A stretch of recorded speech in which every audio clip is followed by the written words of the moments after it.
Shalom. Shalom sa lahat ng nandito sa live na ito. Ito? Malamang ito ang magiging pinakamahirap na live na gagawin ko simula noong massacre ng Oktubre 7. Talagang hinihiling ko sa inyo na makinig, lalo na makinig hanggang sa dulo dahil ang nangyayari ay hindi ka panipaniwala. Dahil ang nangyayari ay hindi ka panipaniwala. Tayo ay nabubuhay sa mga araw na sobrang komplikado, kaya nagpapasalamat ako sa lahat ng narito. Humihingi ako ng paumanhin dahil hindi ako sa dati kong kasiyahan, dahil hindi ko nagagawa ang maligayang pagbabalik sa Israel kasama si Aline. Pero sa tingin ko talaga, wala tayong tamang mood para gawin yon. Bukas din ang chat ko dito. Live tayo ngayon. Live ako kasama kayo mula sa Jerusalem. Bukas din ang chat ko dito sa ibaba. Pwede rin kayong magkomento habang live tayo. Pero ang mga larawan, ang mga video, mula Enero 8, kaya sobrang nakatatak na sa isip ko at kailangan kong makipag-usap sa inyo tungkol sa nangyayari. Kaya, ngayon hindi tayo direktang magsasalita tungkol sa Jerusalem, hindi rin tayo direktang magsasalita tungkol sa Israel.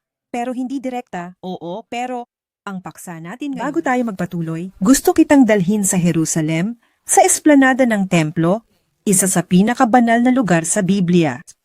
Ang Temple Mount Soil ay gumagawa ng espesyal na regalo gamit ang lupa mula sa Temple Mount, kung saan bawal ang bagong paghuhukay. Ang boteng ito ay naglalaman ng lupa mula sa bundok ng templo na nailigtas.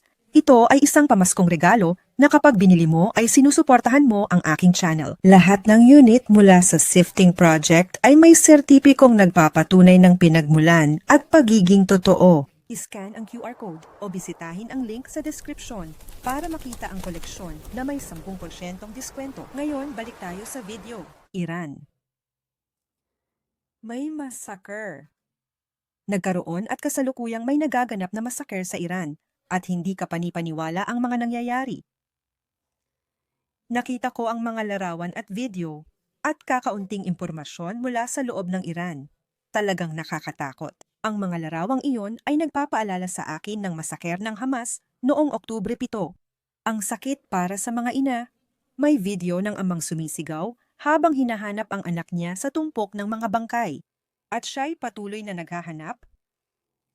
Paulit-ulit niyang tinatawag ang anak. Malinaw na hindi niya ito makita kahit sa video. Mahigit 40,000 bangkay. Yan ang bilang ng mga namatay na pag-uusapan pa natin. Hindi ko pwedeng i-post dito kasi kapag nag-post ako ng mga video na yon, babagsak agad ang live ko. Ipopost ko mamaya sa Telegram Israel kasama si Aline kung may gustong makita. Maglalagay ako ng babala para sa hindi kaya ng ganitong makita, pero magbabahagi rin ako ng ilang larawan sa Telegram. Ang tanong ko na gusto kong itanong dito sa inyo sa chat ay, ilan sa inyo ang nakakaalam kung ano ang nangyayari? Narinig niyo ba sa media ang tungkol sa nangyari sa Iran? Sagot lang ng oo, hindi o kaunti.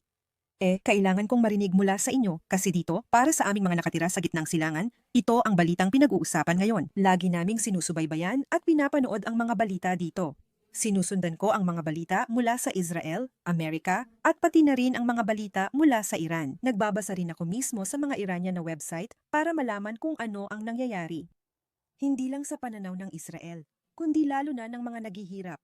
Ang massacre na ito. Pero gusto kong magsimula sa simula.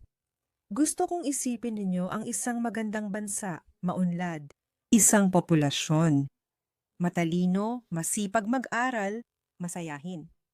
Ang Iran, mga kaibigan, o mas kilala bilang Persia, isa sa mga pinakamagaganda at pinakamamahal na bansa dito sa gitnang silangan. Kung tanungin mo ang sino mang Israeli tungkol sa mga Iranian, ito lang ang maririnig mo. Puro papuri talaga. Kung gaano sila kasipag, kung gaano sila kamahal, kung gaano sila kasaya, at kung paano sila may ugnayan sa Israel. May kasunduan na 2,600 taon ang Iranian at mga tao ng Israel. Para sa di nakakaalam, ikukwento ko rito saglit. Noong 586 bago ang karaniwang panahon, sinakop ng mga Babilonyo ang Israel, winasak ang templo ng Jerusalem, at dinala ang mga tao sa pagkakatapon. Panahon iyon ng matinding pagdurusa para sa Israel. Ayon sa Biblia at mga Salmo, sa tabi ng ilog ng Babilonya, kami umupo at umiyak, ikinuwento ng mga tao ang kanilang pagnanais makabalik sa sariling lupain ngunit di magawa. At doon may tagapagligtas na lumitaw. Tinawag ng Biblia si Ciro ng Persya. Ang Persya ay isang lumang pangalan ng Iran. Si Ciro ng Persya, tinawag siya sa Biblia bilang pinahiran ng Diyos. At nagpasimuno siya ng revolusyon. Noong taong 538 bago kay Kristo, nagsagawa siya ng revolusyon para sa karapatang pantao. Revolusyon para sa mga relihiyosong minorya at iba pang minorya. Inaabot niya hindi lang ang mga tao ng Israel na inatake ng Babilonyo, kundi pati marami pang iba. Inaabot niya noon ang mga tao at sinabing pwede silang bumalik sa tahanan at sambahin ang kanilang mga Diyos. Maaari ninyong muling itayo ang inyong mga templo at ang mga tao ng Israel ay bumalik sa kanilang lupain, itinayo muli ang templo, ang ikalawang templo ng Jerusalem, nagpatuloy ang kasaysayan ng Israel, at ang meron lang tayo ay kasaysayang biblikal. Kasama dyan, mga kaibigan, ang lumang at bagong tipan, pati ang templong nilakaran ni Jesus, na muling itinayo lang dahil sa Persyano. At mula noon, may kasunduan na sa pagitan ng dalawang bayan. Tinuturing ng mga Israelita ang mga Persyano bilang tagapagpalaya, at ito ay nakasaad sa Biblia. Ngayon, pag-isipan ang bansang ito. Maganda, kahanga-hanga, isang pinagpalang bansa, na basta na lang kinukuha ng kasamaan. At di ko masabi ang iba. Noong 1979 naganap ang Rebolusyong Islamiko sa Iran. Ang Iran ay isa ng bansa na may malaking populasyon ng mga Muslim na Shia. Hindi ibig sabihin na Islam lang dumating noong 1979, kundi isang maliit na grupo ng mga radikal na Muslim. Katuwang ang ilang komunista, naglunsad sila ng kudeta at sa pilitang inangkin ang Iran. At dinala nila ang Iran, hindi lang pabalik ng 100 taon, kundi pabalik ng mahigit 2,700 taon. Binago nila ang Iran. Sa isang bansa, nakakatakot para sa kanilang populasyon. Sa Iran, ang legal na edad ng pag-aasawa ay 13 para sa babae at 15 para sa lalaki. Pero huwag kayong mag-alala, dahil kung may pahintulot ng hukuman o magulang, pwede magpakasal ang batang babae mula 9 na taon. Simula 9 na taong gulang. Sinimulan nilang ipatupad ang radikal na Islamismo sa populasyon, sa pilitang pinapakasal ang mga batang babae. Ang bayan na kilala sa kalayaan ay nawalan ng lahat.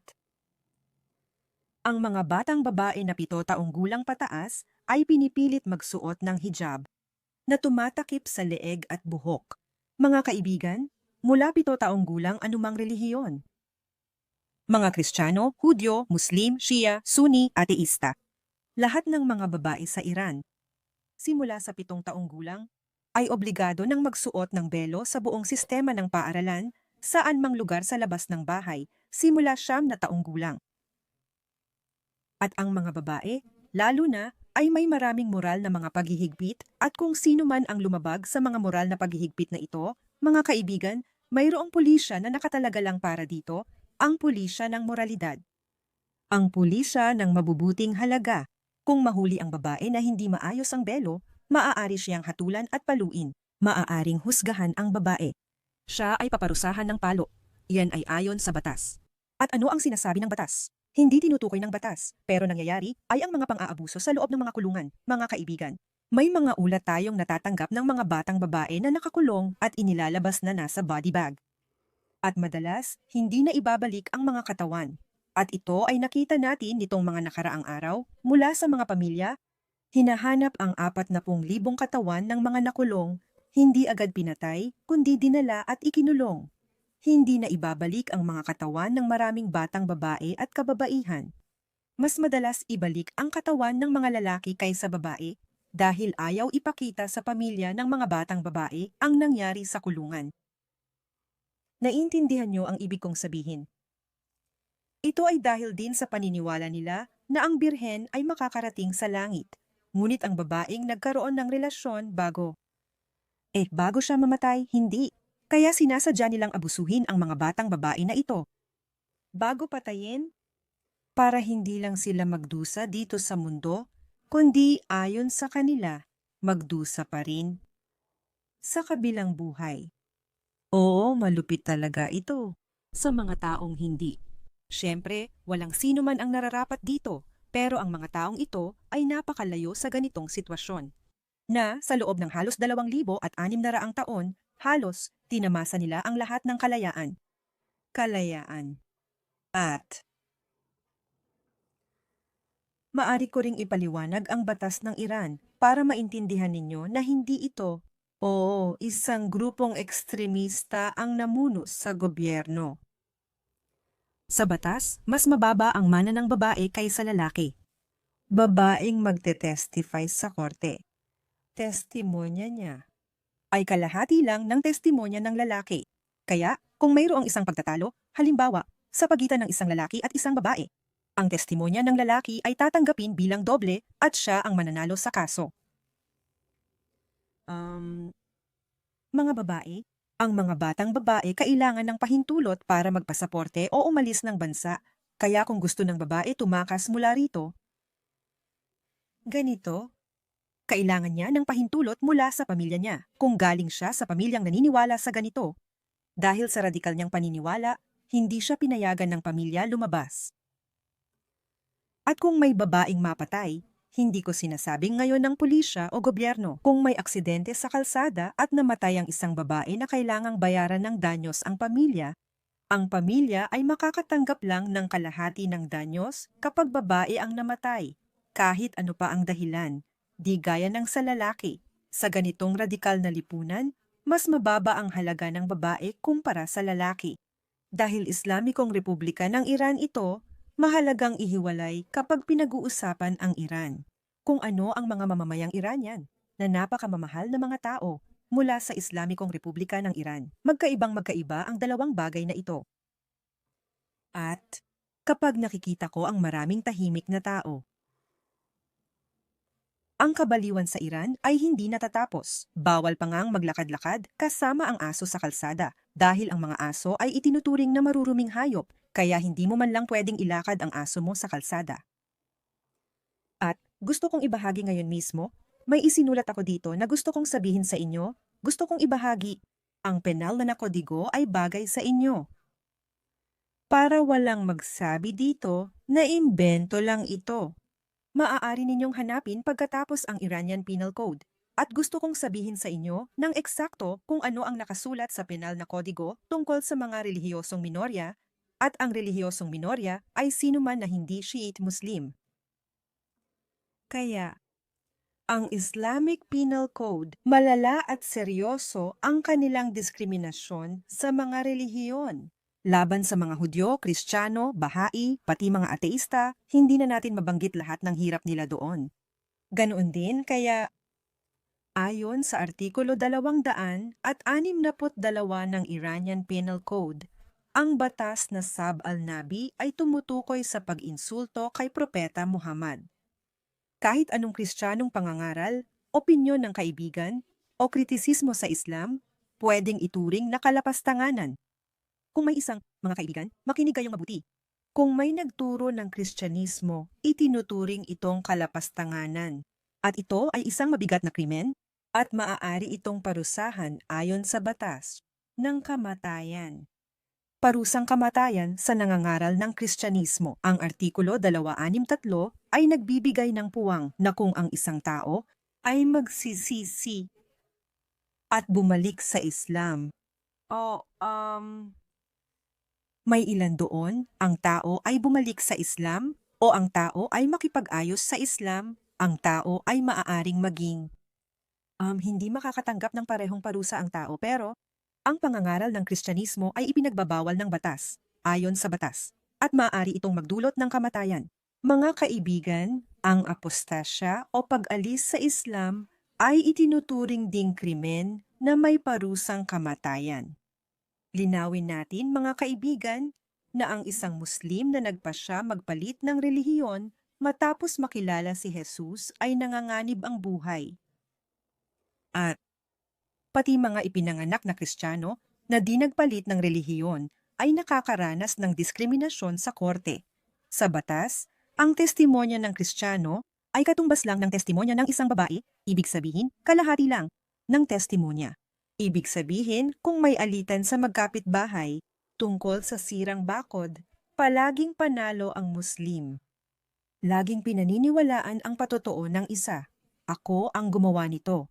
Kaya laging panalo ang Muslim. Isa itong sistematikong diskriminasyon. Bawal ang pamamahagi ng mga Biblia sa wikang Persa. Ipamahagi, mag-imprenta, magbenta, magbigay ng libreng Biblia sa Persa dahil isa ito sa mga ginagawa ng gobyerno.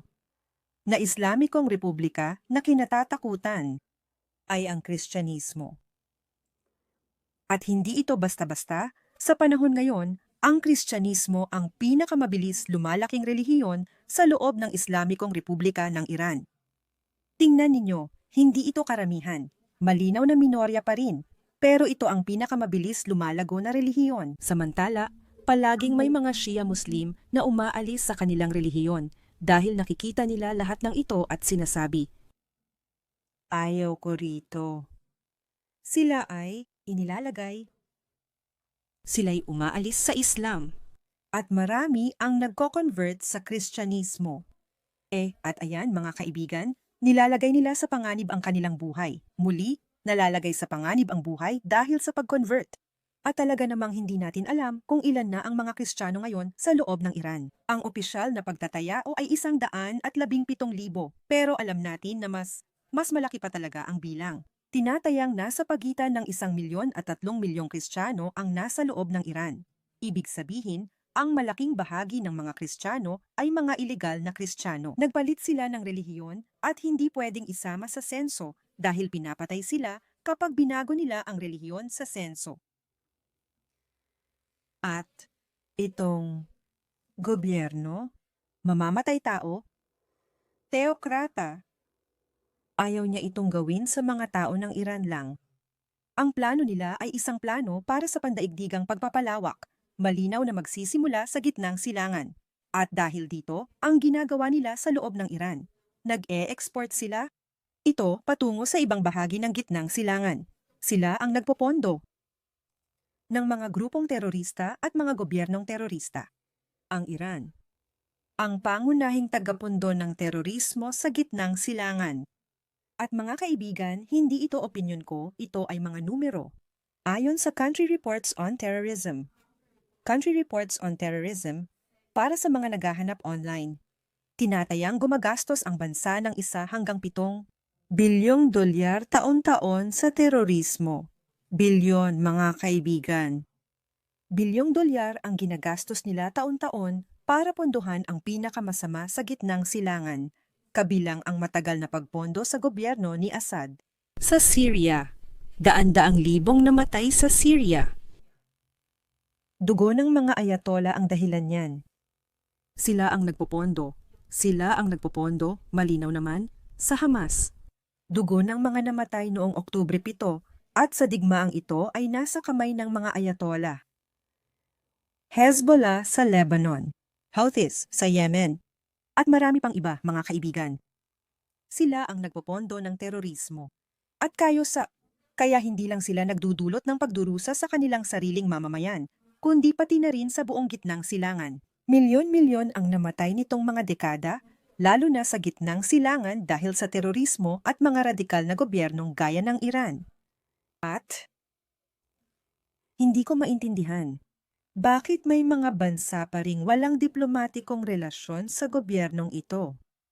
Hindi ko na kailangang sabihin kung alin sa mga bansa ang hindi pa nagputol o nagtatag ng diplomatikong relasyon sa Iran, dahil alam ninyo na iyon. Sa mga mata ng iyong mamamayan at ng mamamayan ng Iran, at sabihin, oo nga, bibili tayo ng langis mula sa kanila. papayagan nating dumaong ang kanilang mga barko sa ating bansa. Pananatiliin natin ang diplomatikong relasyon. Isara ang mga embahada at diplomatikong relasyon. Sira ulo ba kayo? At hindi lang iyon, hindi lang bilyon-bilyong dolyar ang na-invest. Pati na rin mga kaibigan, sandali lang. Hindi ko kasi makita ang chat. Bilyon-bilyong dolyar ito, mga kaibigan, habang nagugutom at nauuhaw ang mga tao sa Iran. Isipin ninyo ang isang inang Iranian. May rasyon ng tubig pero walang pagkain para sa mga anak niya. Alam niyang ang perang para sa kanya at sa bansa niya ay ginagamit sa pagpatay ng mga bata sa ibang bahagi ng gitnang silangan.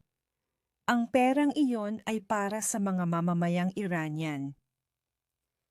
Mahalaga itong bigyang diin, mga kaibigan. Hindi lang opinyon ko kapag sinabi kong magkaiba ang populasyon at pamahalaan ng Iran. Ipinapakita ng mga estadistika na ayaw ito ng populasyon ng Iran. Ayon sa mga pagtataya, hindi bababa sa 80% ng populasyon ng Iran ay laban sa kanilang pamahalaan. At mga panloob na dokumento ng gobyerno ng mga ayatollah ng radikal na pamahalaang Islamiko ng Iran, mga dokumentong na-leak na sila mismo ang nagsasabing 72% ng populasyon ay laban sa pamahalaan. Ngayon, ang populasyon ay nagugutom, ang populasyon ay nauuhaw, ang populasyon ay minamaltrato. Sa loob ng dekada mula 1,979 mga kaibigan, ramdam at kitang-kita ng populasyon ang nangyayari. Malaking bahagi ng krisis pang-ekonomiya ng Iran ay dahil ginagastos nila ang pera sa ibang bagay, tulad ng bilyong dolyar para sa programang nuklear. Layunin nilang gumawa ng sandatang nuklear para takutin ang kanluran, Israel, Estados Unidos at iba pang bansa sa kanluran. Sabi nila, tama na, gusto naming bumalik sa dati naming kalagayan, gusto naming muling maging Persya. Dahil dito, gaano kadalas may protesta laban sa gobyerno? At ngayon, sa simula ng buwang ito, sa simula ng Enero, nagsimula na ang ilan sa mga protesta. Nagsimula na ang ilan sa pinakamalalaking protesta na nakita natin, mula pa noong pagkakatatag ng Iran.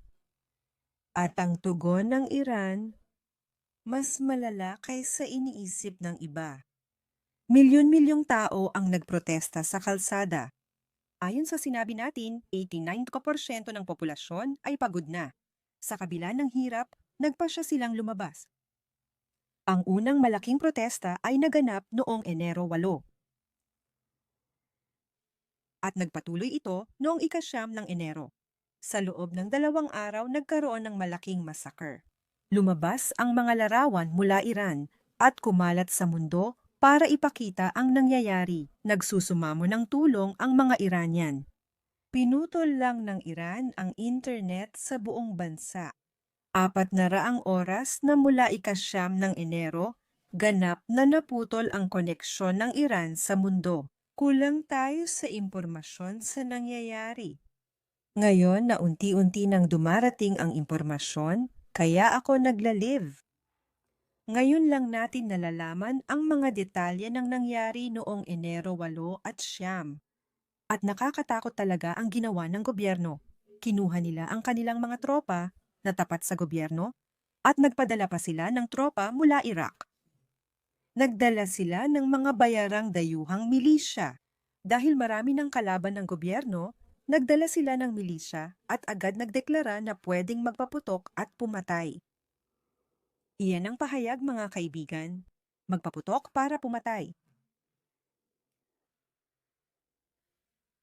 Nagpaputok sila at paulit-ulit na pumatay. Sabi sa ulat, binaril nila sa ulo ang mga tao para patayin. Hindi ito para manira o magpaalis ng tao. Madalas nilang sinasalakay ang mga protesta mula sa lahat ng panig. Basta nila pinapatay ang lahat. Pagkatapos, inilalagay ang bangkay sa sako at dinadala. May ulat na may mga sugatan na inilagay sa mga sako ng bangkay kahit buhay pa at dinala sila. Mga kaibigan, ang mga estadistika ng 2 araw ng massacre ayon sa Iran International ay 36,000 tao. Pakinggan nyo ito ng mabuti, 36,500 tao sa loob ng 2 araw, 8 at 9 ng Enero. Umabot na sa higit 43,000 katao ang kabuuang bilang.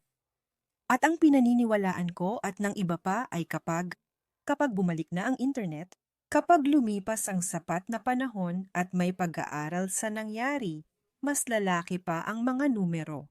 Nakita ko na ang mga tao na nagsasalita, hindi basta-basta mga tao, mga kaibigan. Nakita ko na ang mga institusyon. May mga institusyong seryoso na nagsabing mahigit 50,000 na ang namatay, ilang araw na ang nakalipas. Mga kaibigan, ito ay mga sako, bundok, truck ng bangkay. Bukod sa mga namatay sa protesta, libu-libong tao rin ang inaresto. At gaya ng sinabi natin, ang nangyari sa mga babaeng nakulong, pati na rin sa ibang mga taong nakulong, karamihan sa kanila ay pinatay sa loob ng kulungan. Laban ito sa anumang matinong pag-iisip. Laban ito sa pagkatao at di ko maintindihan kung bakit di ito ang pangunahing balita sa lahat ng pahayagan sa mundo, lalo na sa gitnang silangan. Dito sa gitnang silangan, ito ang nasa unahan ng lahat ng pahayagan. Naapektuhan ng nangyayari sa Iran ang buong gitnang silangan, gaya ng nabanggit ko. Bilyon-bilyong dolyar taon-taon ang ginagastos para pondohan ang teroristang organisasyon, kaya naimpluwensyahan ng Iran ang maraming labanan sa iba't ibang bansa. Bakit hindi ito ang headline sa dyaryo sa Brazil? Oo, may ilan namang nagsusulat tungkol dito, tungkol sa labanan, pero paano hindi ito magiging headline? Paano hindi ito magiging headline, mga kaibigan? Pinutol lang nila ang internet para hindi natin malaman ang totoo. At ang kakaunting katotohanan na, oo, unti-unti nating natutuklasan at nasisimulan ng buuin ang palaisipan na ito. Mga nakakatakot na bagay, kaibigan, at di ka panipaniwalang larawan. At di ko maintindihan kung paano nananatiling tahimik ang mundo. Kung paano ang mga tao, hindi ko nababanggitin ang retorika sa social media. Kahit sinong tao na nagpapahayag pabor ng protesta sa Iran, ibig sabihin na ang mga tao, kasi sino mang magpapahayag ng suporta sa protesta sa social media ay hindi mga tao sa Iran dahil wala silang internet. Maraming nagsasabi, agenda lang ito ng mga Sionista, gusto ng Estados Unidos pasukin ang Iran at iba pa. Mga kaibigan, ang Iran ay okupado na. Ang Iran ay okupado simula 1979. Ang gusto lang ng populasyon na ito ay may karapatang pumili ng sariling kinabukasan. Iyan ang pinakamababa para sa kahit anong bansa, lalo na sa makasaysayang Persya. Sila, sa mga protesta na iyon. Ang mga protesta, mga kaibigan, ay humihiling na ibalik ang pamilya real, na si Reza Pahlavi, siya ang anak ng dating Shah ng Iran na napaalis at sinabi na ni Reza na handa siyang bumalik sa Iran. Ayaw niyang maging hari gaya ng ama niyang Shah, kundi handang magsimula ng proseso. Pro-demokrasya ang pamilya niya. Matagal nang sinabi nila, bago pa ang mga protesta na gusto nila ito, hindi pagbabalik kundi unang pagkakataon ng demokrasya sa Iran. At kailangan natin ipaglaban ito. Ipaglaban na mapatingin ang mundo sa Iran. Kailangan nating ipaglaban yon. Ano man ang opinyon ninyo sa Israel, may tama at maling panig sa kasaysayan. At sa ngayon, ang tamang panig ng kasaysayan ay tulungan ang mga tao sa Iran na magpasya para sa kanilang sariling kinabukasan. Wala nang iba, wala nang kulang. Walang dapat barilin o abusuhin sa kulungan. Dahil lang sa pagsabing, gusto kong pumili ng relihiyon ko. Nang pumili kung gusto ko ng aso o hindi. Nang pumili kung paano ako magbibihis. Nang pumili kung sino ako. Nang pumili ng kinabukasan ng aking bansa. At basta na lang nilang pinutol ang internet dahil alam nila na Sabi ito ng mga tao sa Iran. Ang mga content creator, mga tao, at Iranian sa exile na nagsasalita ay pare-pareho ang sinasabi dahil sila lang may boses. Kaya, ano ang pwede nating gawin? Ano ang pwedeng gawin ng tao sa labas ng Iran? Una, huwag hayaang manahimik ang mundo. Kapag may taong nag-uusap ng iba't ibang bagay sa media, magtanong, at ang Iran? Ano ang nangyayari sa Iran? Bakit hindi ninyo pinag-uusapan ang Iran? Sabihin sa mga gobyerno ng mundo, may botohan na naganap kamakailan. Sa loob ng United Nations, hindi naman ako malaking tagahanga ng United Nations, pero ang United Nations ay isa sa ilang ahensya na maaaring gumawa ng kahit kaunting aksyon sa loob ng Iran. At ang botohan sa United Nations ay tungkol sa kung dapat bang magkaroon ng investigasyon sa mga masaker laban sa mga protesta, iyon lang, kung dapat bang imbestigahan kung ano ang nangyari. Ayon sa mga ulat, gumamit daw sila ng kemikal na armas laban sa mga sibilyan. Sa simpleng botohan sa United Nations, mga bansa, nahihiya ako dito, mga bansa sa Latin America, hindi nila nagawang bumoto ng imbestigahan natin kung ano ang nangyari. Dapat nating i-pressure ang gobyerno natin para sabihin na hindi natin papayagan na mangyari ang ganitong massacre. Kailangan nating bigyan ng boses ang mga Iranian. At kailangan din nating ipagdasal sila. Alam kong matatapos din ang terror sa Iran. Hindi ko masasabi kung kailan ito mangyayari. Bukas, sa isang linggo, buwan o dekada. Alam kong babagsak ang gobyerno nila at lalaya ang mga tao sa Iran.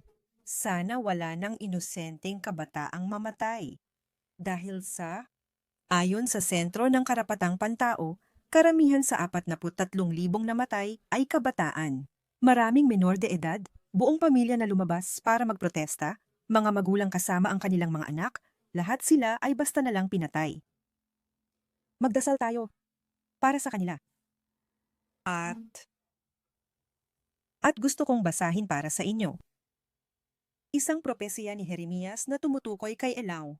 Ang Elao ay isa sa mga pangalan ng Iran sa Biblia. Ang salita ng Panginoon kay Jeremias na propeta laban kay Elaw. Sa simula ng paghahari ni Zedekias, hari ng Juda na nagsasabi, Ganito ang sabi ng Panginoon ng mga hukbo. Narito, babaliin ko ang pana ng Elam, ang pangunahing lakas ng kanilang kapangyarihan. Dadalhin ko sa Elam ang 4 na hangin mula sa 4 na sulok ng langit. At ikakalat ko sila sa lahat ng hanging iyon, walang bansang hindi mararating ng mga tumatakas mula sa Elam. Dahil ipapakalat ko ang Elam sa harap ng kanilang mga kaaway, harap ng mga nagtangkang magpakamatay. Dadalhin ko sa kanila ang kasamaan at matinding galit ng aking puot, sabi ng Panginoon. At susuguin ko laban sa kanila ang tabak hanggang sila ay malipol. At ilalagay ko ang aking trono sa Elam at wawasakin ko roon at wawasakin ko ang hari at prinsipe, sabi ng Panginoon. Ngunit mangyayari sa mga huling araw na ibabalik ko ang mga bihag ng Elam. Tungkol sa pagpapanumbalik ng Elam ang propesiya. Elam, ito ang Persya, ang biblical na Iran. At ang Persya ay ibabalik muli. May utang tayong kasaysayan sa Iran. Panahon na para bayaran natin ito sa Persya. sila ang nagligtas sa atin mula sa Babylonia, nagbalik sa ating lupain at pinayagan tayong maging malaya muli. Sana ay makabalik tayong sumamba sa Israel, sana ay maging bayan ulit tayo at maranasan muli ang kasaysayang biblikal. Ito ay dahil sa ating pagbabalik at ang mga Persyano. May utang tayong kasaysayan sa kanila, kailangan nating magkaisa. Kung may nakikita kayong tao sa lungsod nyo, lalo na mula sa malalaking kapital tulad ng Sao Paulo at Rio de Janeiro, kung may protesta sa harap ng anumang lugar, lalo na sa konsulado at embahada ng Iran, subukang makilahok at dalhin ang totoong bandila ng Iran Yung may leon at sumisikat na araw. Dalhin ang bandila ng Brazil at ipahayag na hindi tayo tatahimik. Kapag nakita natin ang mga taong ito na naghihirap, dapat din silang makamit ang kalayaan. Tulad ng pinalaya tayo 2,600 taon na ang nakalipas ng diktadura ng okupasyon na ito na kanilang kinabubuhayan. Nagpapasalamat ako sa lahat ng nanood ngayong araw. Patawad, hindi ako nakakapagbahagi ng magagandang kwento mula sa Biblia tulad ng gusto ko. Pero ito ay bumabagabag sa akin mula pa noong Enero 8 at 9. At sa lahat ng oras, iniisip ko kung kailangan ko bang magsalita o hayaan na lang ang ibang tao na magsalita para sa akin. Sinabi ko, hindi, mahalaga ang bawat boses at ngayon pagkakataon ko nang magsalita. Dapat nating hilingin sa mga gobyerno ng mundo na magsalita laban sa Iran. Ang Iran, gumawa ng mga kakilakilabot na bagay na hindi maiisip. Ipopost ko sa Telegram, nandito rin sa ibaba ang link ng Telegram, ipopost ko mamaya ang ilang mga video para sa mga gustong manood. Lahat ng numerong binanggit ko ay mula sa panlabas na pinagkukunan, wala ni isa galing sa Israel. Mula sa United Nations, international at Iranian na mga organisasyon. Dahil dito, nagpapasalamat ako sa lahat ng nanood at magkikita-kita tayo muli kung loloobin ng Diyos. Sa susunod.